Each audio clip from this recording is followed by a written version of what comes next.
खूपच छान।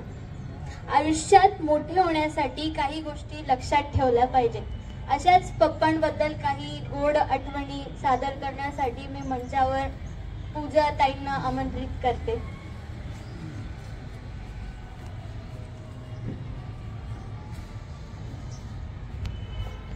पहिले तर सगळ्यांना माझा नमस्कार। मी पूजा अभिजित पाटील, श्री रमेश भगवान पाटील यांची मोठी सून।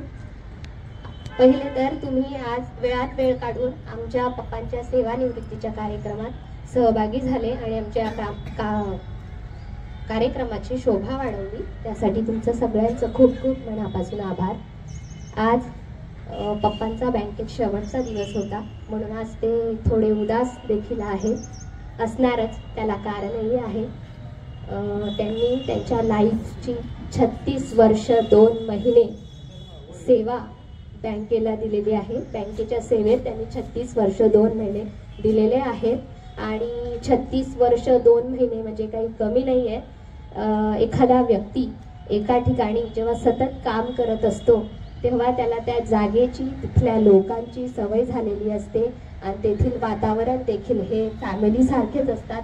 तुम्ही देखील एक फॅमिलीच आहात आणि ह्या 36 वर्षात पप्पांनी खूप साऱ्या आठवणी तुमच्या सोबत बनवल्या असतील। ते म्हणतात ना, आठवणी बनत नसतात, त्या बनवाव्या लागतात आणि पप्पांनी तुमच्यासोबत खरंच खूप आठवणी बनवल्या असतील। आमच्या पप्पांच्या 3 अशा गोष्टी की ते फार जपतात, त्यांचं आरोग्य, त्यांचं काम आणि त्यांची फॅमिली।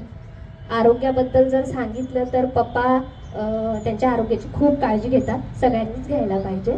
त्यांचं जे रोजचं रुटीन असतं, व्यायाम करणं, प्राणायाम वगैरे करणं, तर या सवयीचा आमच्या राजकन्याला देखील खूप फायदा झालेला आहे। आम्ही जेव्हाही सुट्टीत येतो पप्पा तिला शिकवतात, आमच्या आई देखील तिला खूप छान छान गोष्टी शिकवतात। आज जर ती एवढी ॲक्टिव्ह आहे तर ती फक्त आणि फक्त त्या दोघांमुळेच। आणि काम करण्यासाठी पप्पा नेहमी तत्पर असतात। त्याचं उत्तम उदाहरण आहे कोविड-19चं।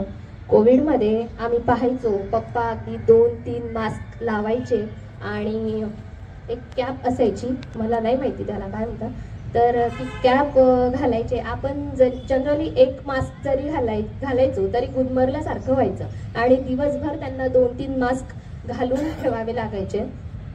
आणि त्यांनी जर ठरवलं असतं, त्यांचे दोघंही मुलं जॉबला होते, थोड्या दिवसांसाठी कशाला आपण आपला जीव धोक्यात घालायचा, पण त्यांनी तसं न करता, आणि ते बोलले पण होते की पप्पा सरळ रिझाईन देऊन टाका, आम्ही आहोत। पण पप्पा तेव्हा म्हटले होते नाही, जो होगा सो देखा जाएगा। पण अशी स्थिती आली होती की थोड्या दिवसांसाठी त्यांना त्यांचं काम थांबवावं लागलं होतं आणि त्यांच्या जिद्दीला मानावं लागेल, तरी देखील त्यांनी माघार घेतला नाही आणि ते स्वस्थ होऊन परत त्यांच्या कामावर सज्ज झाले। फॅमिलीसाठी जर म्हटलं तर पप्पाचे सुट्टीचे जे दिवस असतात ते फक्त आणि फक्त फॅमिलीसाठी राखीव असतात। ते पूर्ण वेळ त्यांच्या फॅमिलीला देतात आणि सगळ्यात महत्त्वाचं म्हणजे आमच्या पप्पांची एक गोष्ट मला जी जास्त आवडते ती म्हणजे पप्पा मम्मी आणि एकमेकांचा म्हणजे फार रिस्पेक्ट करतात। मम्मीला पप्पा नेहमी म्हणतात की तू घरातल्या जबाबदाऱ्या सांभाळल्या, पोरांच्या शिक्षणाकडे लक्ष दिलं, आज जर जे त्या पदावर आहेत तर हे सगळं क्रेडिट फक्त आणि फक्त तुलाच जातं।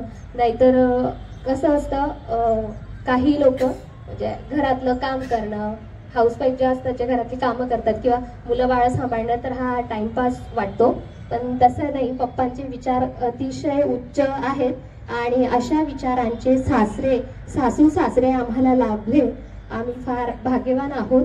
आणि जाता जाता एक लास्ट शायरी आमच्या पप्पांसाठी। आज और कल में फर्क मैंने आज जाना है, आज और कल में फर्क मैंने आज जाना है। कल सेवा के लिए आया था, कल सेवा के लिए आया था और आज सेवा से निवृत्त हो जाना है, और आज सेवा से निवृत्त हो जाना है। हैप्पी रिटायरमेंट पप्पा, थैंक यू।